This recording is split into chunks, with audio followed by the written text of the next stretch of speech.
Hello, everybody. Welcome back to another edition of the Advocates LSU Sports Update. I am football writer Wilson Alexander, joined as always by my colleague Leah Vann. Leah, it is a big week. LSU has beaten Alabama. It is in control of the SEC West and ranked number 7 in the college football playoff rankings. This was like one of the biggest games ever in Tiger Stadium. I mean, certainly one of the biggest wins. I mean, what were just initially your takeaways from a really incredible night there in Tiger Stadium? Yeah, I think one of the key things was how impressive Harold Perkins was defensively, how much pressure even this defensive front as a whole was able to get quarterback Bryce Young. And we're saying all week how difficult it would be, how elusive he is. Even as Micah Baskerville step up in the linebacker position, it felt like LSU's defense is for real, especially when it comes to its edge rushers, its linebackers. When it comes to the offense, I thought Jaden had control. He moved the ball well. I think the run game has improved, especially day one. And obviously, even the pass game, he was his targets. And then to throw to a true freshman winning moment, I thought this was pretty funny. We kind of had talked a little bit about how the problem with Taylor at the beginning of the year was his number one target. And all of a sudden now it's a good thing. So those are my takeaways. Yeah, there's so much. It was interesting that this game, it's going to be remembered for the 2-point call, which, by the way, for any fans out there who haven't known this, it was included in my game story. The official call is Montana Hot Express for that 2-point play. It was something else you hadn't used yet this year, but had practiced before. It was interesting because conceptually we've seen some similar things from LSU this year, having the tight end sprint out off of kind of a zone read and all that, and getting Jaden out on the edge, but LSU hadn't run that specific action this season.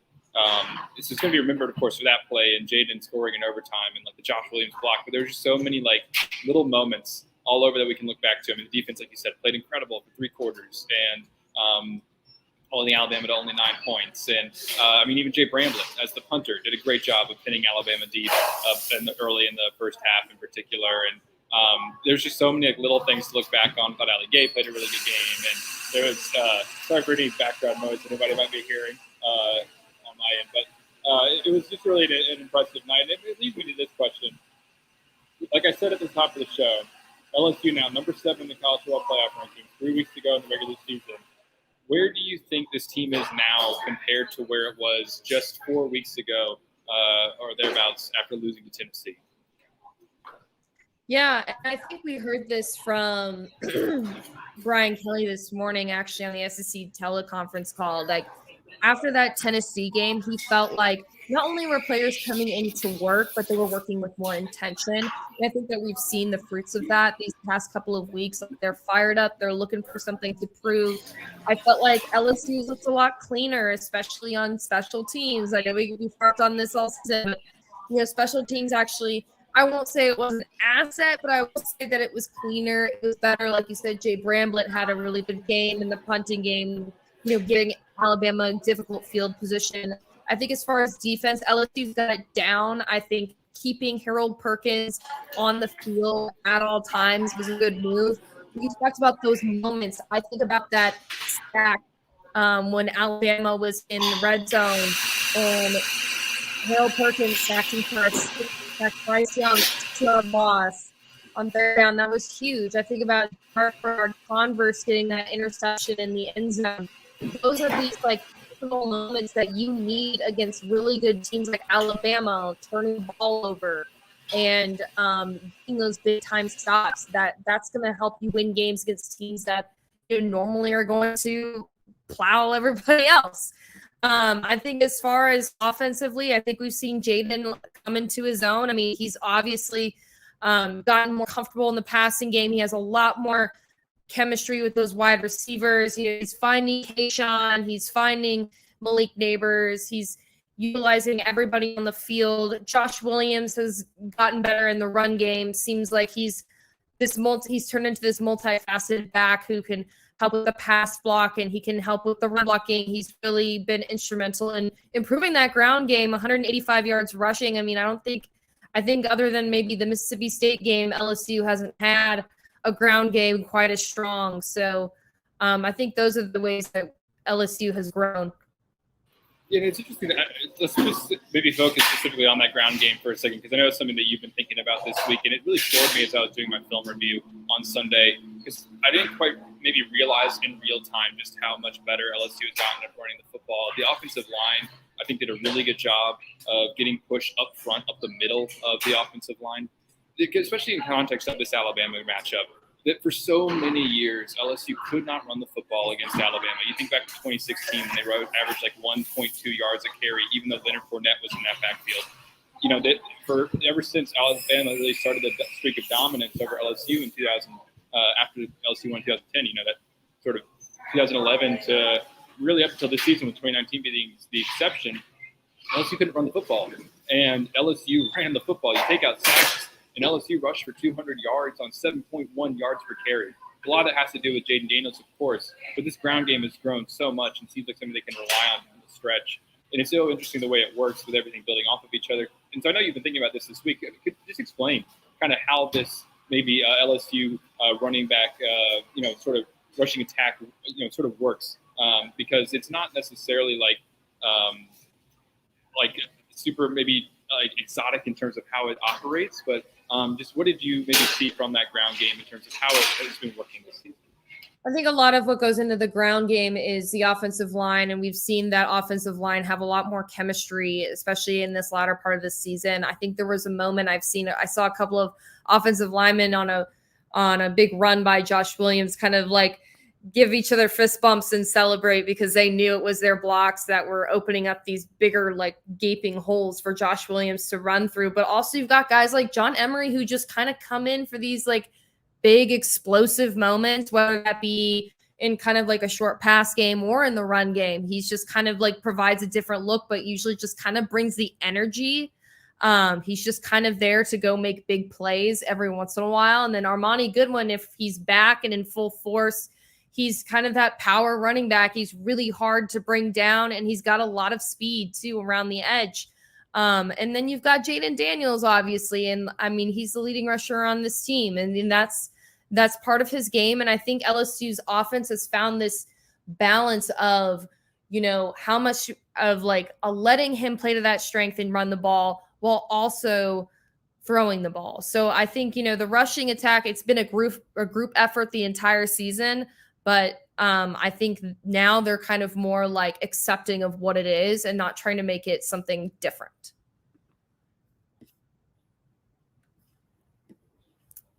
Oh, did we lose some volume? No, here we go. Sorry about that. Jaden had a big game running. If y'all have questions, please put them in the chat. We'll answer them. Absolutely, yes. Please send us your questions about this game or what's coming up for LSU. I was just going to build off of that with Jaden Daniels because earlier in the season we saw Jaden Daniels run the football a lot, but he's almost criticized for it because it was okay, it's great that he's doing that, but it wasn't coming in the passing game. And I think we even said earlier in the year on the show, it's like, okay, you're probably just going to have to kind of accept it and deal with it and try to have some fun with it and see what happens. But now he's developed into this quarterback who a lot of it, I asked him after the game, like, why do you think it's really come together? And he thinks it's just time. A lot of it is just time with the receivers, time with the offense, and a new scheme that maybe was overlooked at the beginning of the year, that this was a group that had not played much together, that Jaden came in like 2 weeks before the spring.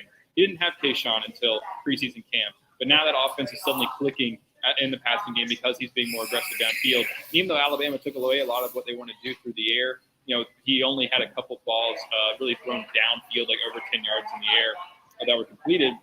He was able to build, Mike Denbrock, I think he deserves a lot of credit for what he was able to build off of that and what they were able to do in the running game, and how Jaden was able to use his legs in a way that wasn't just improvisation, but really within the scheme and still do all the things that make him so special with his legs. It was phenomenal. Also, that Josh Williams should definitely get some credit because of what he's done the last few weeks. I know we've talked about him a few times, but he's been great. One thing about Jaden now is interesting is that he is one of, let's see if I can find the note exactly here. Looking through LSU's game notes. Let's see, he's accounted for 14. Here it is. He's the only quarterback in the football bowl subdivision to have 600 rushing yards and more than 1,700 passing yards this season. He's doing it, both through the air and on the ground. And all of a sudden, he's kind of sneaking into the Heisman conversation. which is a little bit interesting because Tennessee lost to Georgia and Hendon Hooker got knocked. Bryce Young, obviously they got 2 losses. He kind of got knocked. It seems a little bit wide open with CJ Stroud at the top. This is probably too early to even bring this up. But do you think Jaden Daniels could maybe, I don't know if he's going to win it because those are the 2-loss team and all that, but do you think he could maybe get to New York? Is there a path for him to get to New York? I think so. I think, also you think about non-quarterbacks like Blake Corum. If Michigan ends up being anything, he could probably be in the Heisman conversation. But really, it's been a conversation centered around all those quarterbacks. And especially then if Ohio State loses, like what happens to CJ Stroud, right? So I think they're almost all going to be on a level playing field towards the end of the season because I can't see all those teams winning. I mean, obviously, Michigan and Ohio State, one of them's going to go down. And CJ Stroud really struggled against Northwestern this past weekend. So, not only is it because of the competition, but also I think because of the improvement Jaden has shown and the value that he has shown. I mean, we're voting for the best player in college football, right? So this is somebody who is that this team leans on and obviously is good because of. And so I think that, not only is his numbers increasing and being impressive, but also he's leading this team that otherwise probably wouldn't be in contention or shouldn't really be in contention after, everything that we saw at the beginning of the year and really shown tremendous improvement. I think a lot of times we neglect the fact that teams can grow, they can develop, they can get better towards the end of the season. And especially as college football fans, we kind of look back on in week 3, they lost to so-and-so. Well, think about how many changes we've seen to the defense, how many changes we've seen on the offense since, that Florida State loss, since even the Tennessee loss. There were a lot of defensive adjustments there. So I think, certainly Jaden could work his way into the Heisman conversation. Yeah, and just off of that, let's start thinking about where LSU is now, okay? Because that's sort of ramifications of this game, right? Is that all of a sudden Jaden's in the Heisman conversation and LSU's in the playoff conversation, and both of those things still could be long shots. I mean, a 2-loss team has never made the playoff. But all of that being said, do you see an opportunity here for LSU to maybe become the first team ahead? Let's maybe start, break down that playoff race a little bit here now. A ways to go, obviously. The playoff rankings come out last night. Georgia is number 1. Ohio State's number 2. Michigan's number 3. TCU, from your hometown area over there, is number 4. Tennessee 5. And then LSU comes in at 7 with, remind me again, who's number 6 in those rankings? It has suddenly slipped my mind. Oregon. Who's number 6? Thank you. Oregon. Yes, one loss Oregon. Thank you all. So what do you – obviously LSU sitting there at 7. Alabama with the loss gets knocked down to number 9. And it's unless something happens in front of them, unless LSU implodes and doesn't make it to the SEC West, SEC championship game, they're out of it for sure. Where does LSU stand now in this playoff race? Is it realistic to think that – to even hope as an LSU fan? Should there even get your hopes up at all maybe? I mean, sure, why not? That's the fun of college football. But yeah, I mean, obviously they got to make it to the SEC championship and win the SEC championship against Georgia, which would be really tough to do. But, anything could happen. It's college football. You never know what's going to happen. So, LSU, if it wins against Georgia, obviously it makes a pretty strong case. And then when you look at the Big Ten, I mean, you've got somebody's going to lose the Michigan-Ohio State game, and then the winner of that is going to play Illinois. I don't even know who's in the Big Ten West that's going to contend to play a team from the East. But, a team from the East will get in for sure. It'll be Ohio State or Michigan. It probably won't be both. I'm thinking Georgia, no matter what, I think if it loses the SEC championship, is probably still going to be in the playoff. And then, it kind of comes down to how Oregon shapes up these next couple of weeks. I think they have a little bit of a tougher schedule down the stretch. They play their in-state rival, Oregon State, which, fell out of the rankings this week, but have kind of surprised a lot of their opponents. And Oregon still has to play Washington, Utah, and Oregon State. So, I think that it's certainly possible, and it's going to be more possible when the playoff expands. Yeah, that's a whole other ball of wax, obviously. which we'll probably dive into in future shows. But it's interesting, of course, because all of that depends on LSU winning out, and that starts with Arkansas this weekend. Do you buy anything of this being a potential trap game? Yes, I think it's 11 a.m. and it's going to be cold, and you're riding this high off of beating Alabama. I mean, I know that Brian Kelly runs a tight ship and he talks all business and all that, but I think a lot of teams could probably fall victim to sleepwalking through the first half, and we've certainly seen this team struggle with the first half against several other opponents. But another thing about Arkansas is who the quarterback's going to be. It's either going to be KJ Jefferson or Malik Hornsby. Both of them are dual threats. Malik Hornsby actually had a very impressive game, but despite the loss against Mississippi State earlier this year, he immediately got on the field and ran for 52 yards, and fans were all gung-ho about him. He did have 2 interceptions in the contest, but he is just as capable as KJ Jefferson of being this dual threat that could give LSU a hard time. Arkansas also has a pretty good edge rusher that actually I think is above Will Anderson in tackles for loss this year. Or no, it's sacks this year. Yeah, Drew Sanders. Drew Sanders. And then you've got Raheem Sanders, the running back who is leading the SEC in rushing yards. Arkansas is a really good team. They've played a really tough non-conference schedule, and then you pile on top the SEC schedule that they've got, and the fact that they've been battling injuries with their starting quarterback. So I think this could be a really tough game. Yeah, it's interesting. So Drew Sanders there. Yeah, he's actually an Alabama transfer. He's got 7.5 sacks. Will Anderson has 7. Somebody that during that LSU game, a lot of Alabama fans were wishing that they had still had Drew Sanders, and maybe he could have made a difference in the outcome of that LSU game. That's something to watch there on the edge. Defensively, though, Arkansas' pass defense is one of the worst in the country. I mean, it's not like where with Tennessee they had a really good running defense, and maybe the pass defense was maybe those numbers were skewed because of teams trying to catch up in the second half kind of thing. It's not really like that. Their passing defense here is ranked 129th out of 131 teams, only above Vanderbilt and Ohio. They've allowed 302 passing yards a game. So this seems like it could be something really big for Jaden Daniels and those wide receivers through the air. Dwight McGlothern, former LSU corner, who LSU fans will remember, transferred to Arkansas. Landon Jackson as well on the defensive line is getting a lot of playing time. He was just banged up and injured most of his freshman year at LSU before he transferred. But Dwight played a lot over the last 2 seasons and transferred. And that's going to be something that LSU's going to have to go right up against. We saw they went right at Eli Ricks, too. So they're not afraid to go after the guys who used to be on their team, in a game there. I think that's definitely a matchup to watch, is how much Dayton can take advantage of that.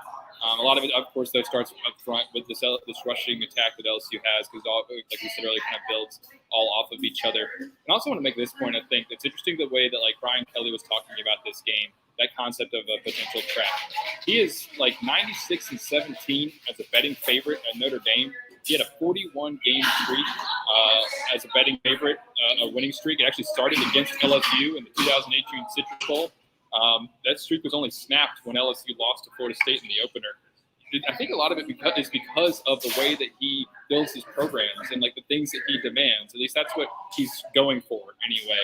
We saw some clips emerge from post game and pre game locker room at LSU, and he continually is talking about one play at a time, and this is happening because of our process. And it's a lot of stuff that he says in the media. It's not just lip service to us, because the team is hearing a lot of the same things over and over and over and over and over again. Starts talking to the Middle League last week, LSU Gold, and their sort of weekly episodes that they've done charting the season showed this. That he starts talking about, okay, this is the first time that we've had all of our questionnaires answered for 3 days in a row. They have to send in every day. He talks a lot about this stuff and sort of devotes these wins to a byproduct of process. And it's that same sort of process that he thinks is going to make sure they don't have a letdown of any kind, because he said they didn't change anything going into Alabama. They didn't change anything going into Ole Miss. Obviously, defensive game plans, offensive game plans, schematically things shift around depending on who you're playing. But I thought that was just so interesting that, he thinks that they'll be fine, because even though it's going to be 40 degrees at 11 a.m. in Arkansas against a team that, like you said, has played a difficult schedule but is 5-4, it'll be interesting to see just that process and that mindset kind of get tested, because it's what he sort of relies on to avoid any sort of these sudden pitfalls. Is all these little things throughout the year, consistency that he expects to show up in games like this. And I don't really have much more of a point about it. I just think I think it's going to be a big test of all of that, how it's coming together to be able to maintain. But we talked to the players yesterday. What do you think they're kind of their heads at right now going into this game after such a big sort of emotional win over Alabama? Yeah, they were kind of business as usual, but we feel like we're more together. We feel like, everything is clicking at the right time. I think that's what we gathered from last evening. Who did we talk to? We talked to Josh Williams about the run game, and he said that really it's testament to the offensive line and the fact that he just feels like he's in his best shape. He's playing his best football right now. We talked to Micah Baskerville, who says that, this is the best defensive coordinator he's ever played for. I thought that was huge. He feels like he's learned a lot from this defense and the ability to make defensive adjustments at halftime, which I think is really interesting. The fact they come in with basically like 2 different playbooks worth of defensive plays is what he was basically telling us. And then they were like, okay, when we find out we're getting burned on the run or we're getting burned in a certain coverage, we just flip it over and we find something else that'll work. And they're able to implement it like that and change it at halftime. So I think, everything is just clicking for this team. The business as usual stuff from Brian Kelly gives me a lot of Jay Johnson vibes. He's a lot of like, yeah, it's all about the process. Every opponent is nameless and faceless. So I was kind of having a little bit of deja vu over there, but yeah, so I felt like that's what we gathered from the players last night. I don't know if you remember anything else that stood out.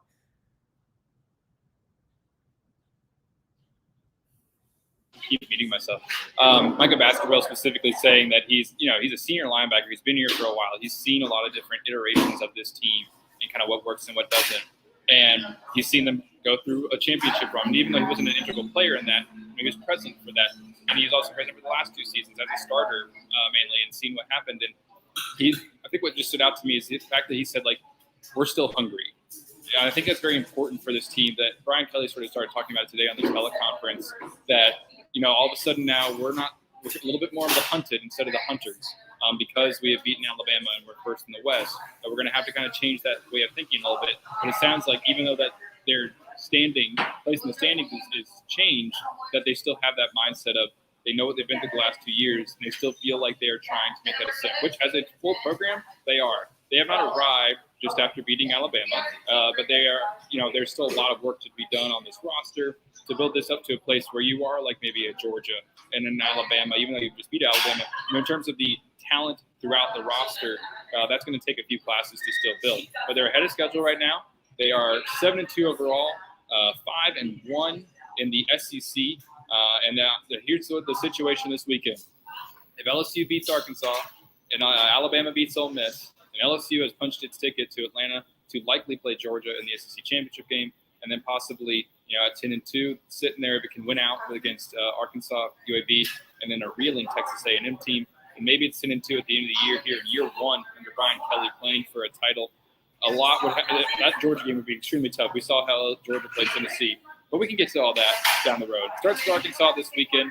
11 a.m. kickoff in Fayetteville on ESPN. We'll be there. We'll have you covered on every bit about it as we continue to go through this LSU season. Thanks for watching, everybody. Be sure to join us back here every Wednesday about 2 o'clock usually. We have the show Talking LSU Football. We want to hear your questions, so come prepared with those. Anytime, whatever you want to ask, we'll be sure to answer it. So thanks for watching, everybody. Find us over at theadvocate.com and NOLA.com. You can interact with us on Twitter. Sign up for our newsletter, and please consider a subscription so we can bring all this to you every week like we do. Thanks for watching once again. We'll see you next week. And for Leah and everybody else at The Advocate, this has been Wilson Alexander. We'll talk to you next time.